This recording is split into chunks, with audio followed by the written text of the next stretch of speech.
you for honoring my father by being here today in attendance. It is truly impeccable visual of how many people knew and loved my father. And I thank you all for being here. Truly, thank you. Thank you. And to Lynn, I would like to express my deepest gratitude for all you did for my father. You gave him a life worth fighting for, and my father loved you for that.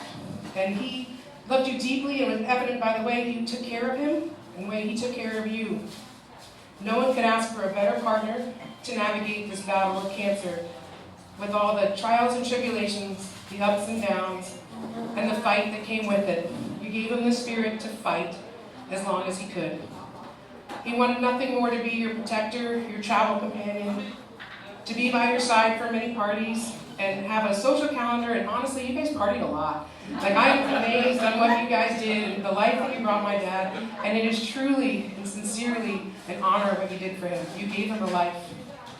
And for those of you who were at the wedding, this speech might sound a little familiar, because when I was done with this speech, my dad said to me, "Marissa, that's what I want you to say when I die." And I was like, okay, well, I'm glad I saved it, you know? So I'm going to try to keep this light, so bear with me on this one, and I'm going to try to get through this the best I can. So before my dad met Lynn, we talked about life and love. Okay. And he told me that there was 3 things that he considered making himself worth it. What making his life to be considered making it count. I know it sounds like a Titanic thing, but he wanted to make his life count. And the 3 most important things he wanted out of life was to be remembered, to be loved, and to make something for himself.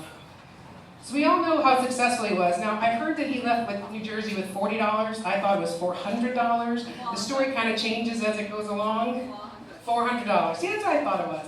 So he came across country with $400 in his pocket, and he wanted the American dream. And he got that. He had the house, he had the car, he had money in his pocket, he had children and grandchildren, and he had wife, sorry, that was an Freudian slip.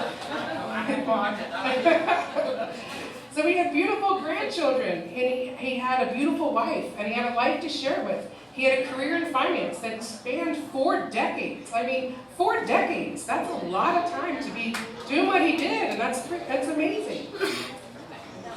You know, he made a lot of people rich by being a financial planner. He also made a lot of people broke by playing Scrabble with him, you know, and also by playing poker with them. I know there's poker buddies in here, and I know he's one, and, you know, he's taken in the shorts and taking the shorts sometimes. But he was able to provide his grandchildren with private school. He left a house for Lynn to live in for the rest of her life, worry-free. He leaves a legacy of generosity for all who knew him. You know, not only did he make something for himself, but he helped others along the way to make something better for themselves as well. And in the end, my father had everything he needed to check the box of making his life count. And all of you had a special point in that life to making his life count as well, in some way or fashion.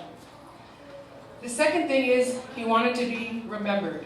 He wanted to make sure his grandkids would know who he was and remember him and talk about him as I talk about my nanny and papa. It's evident by all the people in this room and the hundreds of comments that I saw on social media when he posted his obituary. I heard tales of my father from Wanamassa, New Jersey, and his childhood, and growing up on the street and getting into all sorts of trouble with his childhood friends. I saw his college buddies from his fraternity. I can't believe they still stayed in contact with him after that long. Talk about debauchery that happened at Monmouth College and where he met my mother originally. And the clients he took care of for over the 4 decades. You know, he had friends all over the place. He had friends in the marina. The marina is what I remember as his home. And that's where a lot of you who come here, thank you from Marina Del Rey, the beach crew and everybody else, his poker buddies, and his new Vietnamese family.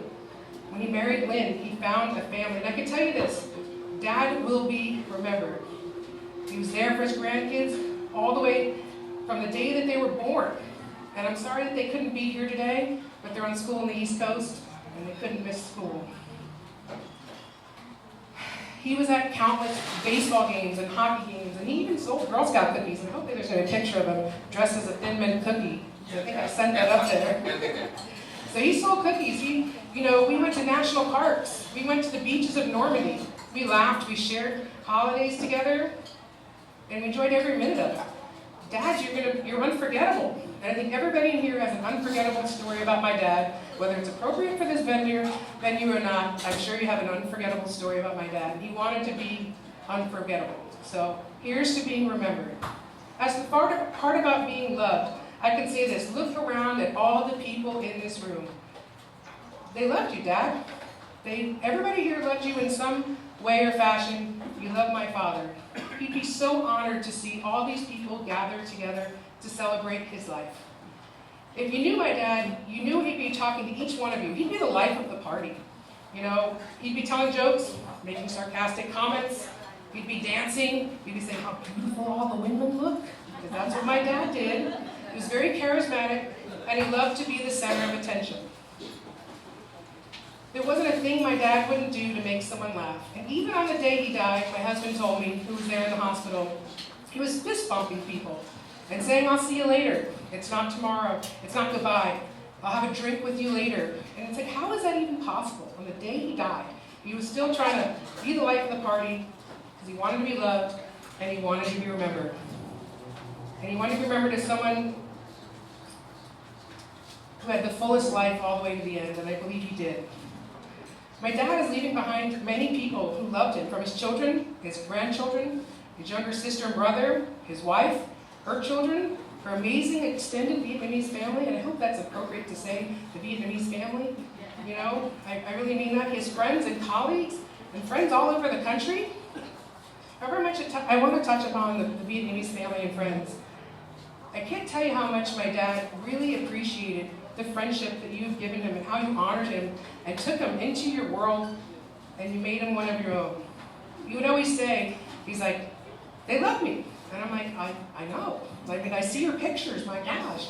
You know, you loved having him there and you honored him and you took him in as a family.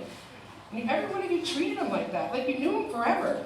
And your kindness and your love, acceptance, everything means the world to him, and it did not go unnoticed, and I thank you for that. He loved you all. And now back to Lynn. I told you when you got married, I'm sorry I'm reading this, it's just, I don't want to miss anything that I wrote down because I feel it's important. That you needed patience, and a lot of patience. And I'm really glad you heeded my warning, because you needed a lot of patience with my dad, to say the least. But you showed him kindness and respect and love. It may have been 4 short years, but he thrived in that life that you gave him. This last 4 years, he lived every day as his last. You guys shared something special and unique. And the one thing in life you don't get more of is time. And time is something that is shared, and it is precious. And that time you spent with him, although it was short compared to his nearly 80 years of life, you wrote Dad's last chapter together. A chapter filled with adventure. Lynn, you got stuck in a room with him and battled COVID in Costa Rica for 10 days. Like, I don't know who could spend 10 days alone with my dad in a room, away from society. That's not an easy thing. You know, you survived that. You went to Europe. You went to Thailand. You sailed the seas of the Caribbean. You took every adventure. You took a house from Marina Del Rey and an empty house in Huntington Beach, and you turned it into a home that my dad was proud of. You gave a dying man your love and your time, and there's no gift more precious than that. Thank you, Lynn, for that. And with the love of Lynn and the love of the family and friends alike, everybody in this room, Dad has unequivocally checked the box of being loved and therefore fulfilling his lifelong dream. Dad, I love you. You will not be forgotten. You are loved, and you will be remembered. Thank you for helping me have a better life for myself and my family. And in some way, everybody in here has made everybody's life a little bit better for us who've known him. And I'd like everybody to raise a glass to toast my dad, Jim Serano, to making life count. To Jim Serano, to making life count. Here, here. Cheers. Cheers. Salute.